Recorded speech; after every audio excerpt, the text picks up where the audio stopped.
আসসালামু আলাইকুম। আসলে মুসলিমরা যে বীরের জাতি, তাদের অতীতের ইতিহাসগুলো দেখলেই বোঝা যায়। বর্তমানে হয়তো নাই, কিন্তু অতীতে তাদের যে বীর গাথা, যুদ্ধের যুদ্ধের ইতিহাসগুলো আছে, তা আমরা অনেকেই জানি না বা এগুলো চর্চা করি না। বর্তমান যুগে যদি দেখতে চান, সেক্ষেত্রে বীরের জাতি হিসাবে যাদেরকে বীর হিসাবে আমরা চিনি, তারা ইরানরে এখন মুসলিম বিশ্বের পরাশক্তি হিসাবে বিবেচনা করা হয়। কারণ ইরানি একমাত্র চোখে চোখ রেখে কথা বলার সাহস রাখছে, আর কেউ এরকম কথা বলতে পারে নাই। ইইউ ও যুক্তরাজ্যের নতুন নিষেধাজ্ঞা প্রত্যাখ্যান করল ইরান।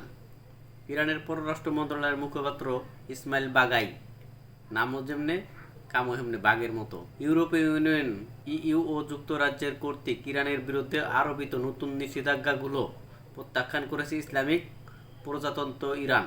মঙ্গলবার 19 নভেম্বর ইরানের পররাষ্ট্র মন্ত্রণালয়ের মুখপাত্র ইসমাইল বাগাই এক বিবৃতিতে একথা বলেন।